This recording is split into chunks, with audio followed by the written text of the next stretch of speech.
Finally, some actual speedrunning progress for once. It's been 4 weeks since my last proper speedrunning progress video, so I'm glad I have something to show for once. And weirdly enough, it's my rank up game for Diamond, so that's cool, I guess. Now, the run enters the Nether at around 2 minutes, and I do want to actually talk about the match in detail for a bit when we get there, right? So I just want to get the bigger details out of the way. Firstly, thank goodness this match wasn't a forfeit or just a horrendously bad run. I mean, personally, the run itself is still kind of bad, but a mid 12-minute time to get my diamond rank up game is much better than not getting a watchable run and using some other footage as the background of this video, right? Now, one thing I really want to point out with me hitting diamond is that I hit diamond without performing a single zero cycle in a real match. Now, I'm not sure about whether or not if that's still impressive, considering there's a large influx of new players getting to MCSR ranked. But I'm not gonna lie, I still think it's impressive that I didn't even have to resort to it in order to hit diamond. Although, like, to be fair, I do think luck played a huge part because some of these last few seeds were just absolute stinkers. Like, if you check later in the video when we get to the end, I show my last four, like my ranked history. Three of them is just sub 20, so it's really bad. Like, home portal seeds and 5 bed enters to just make the gameplay look horrible, right? Another thing I want to point out is that I haven't gotten a single sub 11 or sub 10 before hitting diamond, which seems kind of unnatural to me. Like, I'm not sure. I feel like I'm capable of getting a faster time, but mostly I'm just inclined to play a bit more safe since by the time I'm hitting PB pace, I'm usually just faster than my opponent anyway, and I don't want to throw. But I don't know. It could just be an effect of me not doing zero cycles in runs, but like, I don't know. I feel like I should have just been able to like a sub 11 or sub 10 at some point, right? Now, as we enter the Nether here, I do want to talk about the match in detail, right? So let's just let this Nether load up for a bit. Okay, now that we've entered the Nether, let's talk about the match on the screen because I believe there's some nuance between me and my opponent that basically suggests that I was supposed to lose this game. So for some context, I checked my opponent's profile after this ranked game finished, and I figured out that they were just a higher ranked player than me, but they lost multiple matches in a row to the point they're just matching me in elo. So when you view this matchup, it's more so like a slower player overperforming versus a faster player underperforming. And I think the difference in gameplay between those two players is already shown in how we approach this Bastion. For me, I'm already forcing this top-down housing because I just don't feel safe performing Manhunt with lava floor in the middle. And personally, I didn't want to die, so that's just me. But my opponent is just a much better player, so they were able to do Manhunt upon entering, which is ideally the faster play because the spawn was nearer to the middle than it was to the ramparts. The only time I can make up here is to try and loot these rampart chests as fast as possible, which I kind of do pull off, except this part here where I end up getting hit by piglins and I end up losing some health, right? But the reason why top down here might have been a bit more beneficial is just because maybe the rampart chest had the obsidian needed for 20. However, when I checked the replay, it was actually the bottom chest that had the extra obsidian needed. So at that point, I'm purely behind. Me playing at the time did not know because I thought maybe I would be ahead by the ramparts. But upon checking the replay, my opponent the bottom chest had the obsidian, so my opponent was ahead by pace at all. They did not need to check the ramparts at all. And I think I lost the gold block just a while ago. If you saw that correctly, I think it item elevated itself when I tried to block off and tried to push it to me. But you know, yeah, it's just bad. I don't really know what to say, right?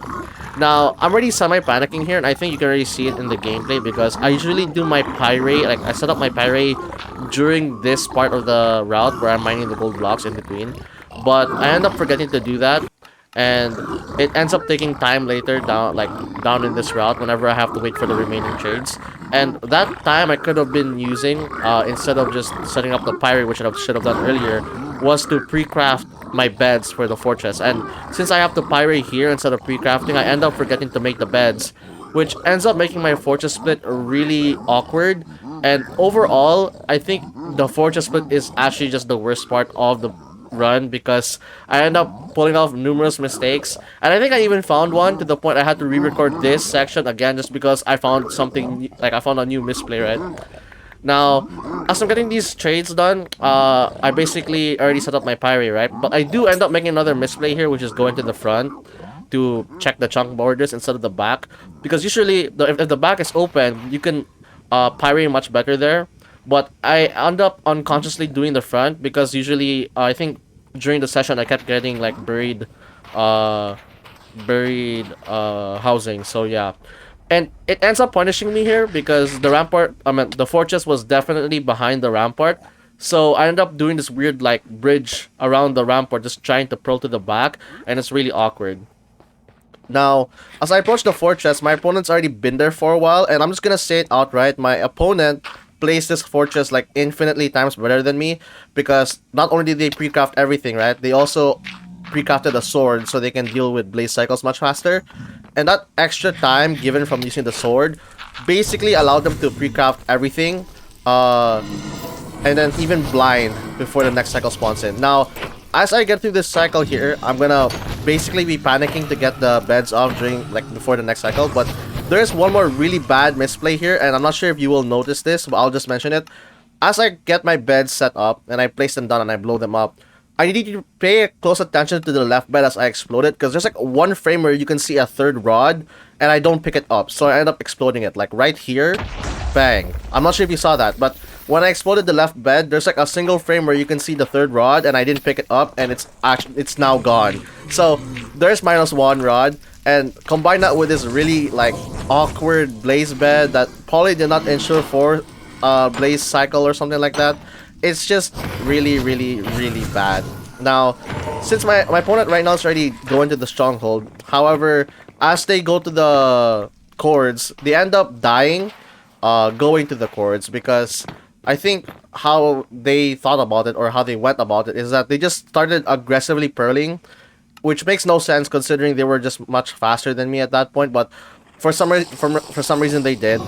They aggressively pearled to the stronghold chords, and they just died from pearling to the middle of a crimson forest, which results in fall damage. Because I'm not sure if you call it unlucky, but in my head, why would you be pearling in a crimson forest with like high dangers of fall damage, and you're, you know, way ahead of pace from me? I don't think it was PB pace at all, even, because I think they have a sub 10 PB, so it makes no sense why they would pearl that aggressively, but it is what it is. Right now I'm already winning, but I don't really know that yet in the match. I'm still panicking here, trying to match pace. And since I'm panicking, if you saw earlier, I didn't even get to pre-craft my beds and anchors in the middle of the blaze. What's it called? When I was killing blazes, I wasn't able to pre-craft beds and anchors because I'm just panicking here. But little do I know, I'm already winning because my opponent just died, right? So yeah, the only main difference here from this point on is that I do end up taking different stronghold chord, like terrain nav to stronghold chords than my opponent. My opponent went like behind the spawner, the area behind the spawner, but I went more so to the right. So it's like both open terrain, but they're both different. And I think mine might have been better because it's much closer compared to my opponent, has to do like this weird roundabout thing. However, I do get like, I don't know if I really save time because I end up forgetting to craft gold pickaxes, which is important because I had to mine through a wall. But yeah, that's really it. In terms of comparison, I'm already winning here, so I don't think there's much to talk about in terms of gameplay. The terrain nav is pretty mid. It's pretty bad. I end up falling to lava here. And for the stronghold nav, it was just, you know, semi-decent, I guess. It's not that good, because I end up, like, hesitating a lot in the freaking stronghold, but it is what it is. Now, since we're done talking about the run, I just want to go back to talking about diamond and, like, what I should be doing moving forward. And I think the first thing to work on is actually just pretty obvious, and that's just practicing more zero cycles so I can start performing them in real matches. Ever since that 11:20 video with a zero cycle, which is somehow still my fastest run, by the way, I don't know why, I have not practiced a single zero cycle or applied any of them in practice runs. And that's just mostly because I wanted to spend more time practicing getting faster every other part of the run, as opposed to the end game, which, you know, half bow is kind of fine for the most part, right? And honestly, I still think practicing like that was much better than just forcing forcing zero practice in Emerald for some reason. So yeah, but yeah, if anyone's seen that previous video where I talk about tilting and how, you know, when I fell off to gold 3 and I had to go back to Emerald 3, I talked about changing my practice method from private rooms to just practicing each part of the run individually. Um, and that ended up working out for me once I hit back Emerald 3. But after that video, I've been doing that same practice method since, and it's still been working. Like, I do think that practice method, that change in practice method, really was the determining factor for me reaching Diamond, because for some of these games, I just be outpacing my opponent, either because I didn't die in the Bastion or I pull off a Bastion route much better than the other player. I guess like specifically stables, because uh there's a lot of variation to that, and I've been pulling off almost every variation to a decent degree, like not horrendously bad or whatever, right? But yeah, I think moving onwards, that individual practice that really got me to diamond, I kind of want to keep doing that, but for every other part of the run I haven't done to yet. So specifically, more overworlds and fortress splits. Besides, I mean, I have practiced overworlds, but besides just village and ruin portal, every other overworld and fortress split, I've just been getting better at through repeated ranked matches.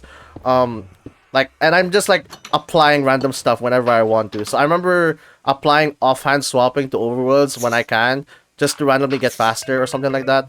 And for fortress splits, I've just been getting used to my specific crafting pattern of using RE for beds anchors, and then using the tools section of the book for pickaxes and bows. But moving forward, I kind of just want to practice that a bit more so I get faster. For overworlds, I really want to get my offhand swapping to like muscle memory, because I haven't done that yet. For fortress splits, I think I just want to get better at search crafting, getting faster at that. I want to apply RO for bastions pre crafting so that I can get iron tools along with my beds. So yeah, there's a lot of practice there. For zeros, I think I'll just be mostly focusing on like learning every tower and like specific variations, and then I think I'll just be prioritizing open spawns in real matches, because I'm still kind of finicky on the buried ones, and I'd imagine early diamond players wouldn't zero on buried spawns unless they're that cracked, but who knows. To be honest, I feel like after I practice and go back to playing real matches, I'm just gonna fall off back to 1300 until I can pull off zeros comfortably. But honestly, yeah, diamond was kind of my main goal for the season, and achieving that just halfway through the season is just beyond my expectations. So all I can really do is try and see if I can go any further. But honestly, I'm more excited because I get to change my skin. If any of you are paying attention to that. Oh my gosh, please, yes! Let's go! Oh my god! That was not that good, but I'll take it! Let's go! Oh my god! Holy frick! Yes! Oh my gosh! Dude, I thought he was gonna make it back. Oh, well, let's go! Let's go! Let's go! Let's freaking go! Oh, I'm gonna fall off so hard. Oh my gosh, I actually need to practice zero cycles now. Holy frick! Yes! Oh my gosh! Let me calm down. Oh my gosh. Dude. Let's go! Let's go! Oh my gosh. Okay, wait, my hands are numb. Holy frick. Oh, we locked in! Holy frick! Oh my gosh. Wait, can I see those previous, like, 4 matches? What was that? Oh my gosh! Back to back to back ass! Oh my goodness, dude! What is that? Okay, at least these 3 look good. I got a 13-minute time here, but like, this is ugh. That one without zero cycles is sick, but not doing any zero cycles in real runs means I'm just gonna have a harder time transitioning into higher level gameplay, since I haven't done actual zero cycles in a run. I'm gonna have to take like weeks break just to practice zero cycles. Oh my goodness. I haven't practiced since like the last time I've gotten like an actual run, which is that 11:20 video I did earlier, but oh my gosh. I'm gonna fall off really hard. I just know I'm gonna fall off. Holy frick. This is gonna fall off so hard.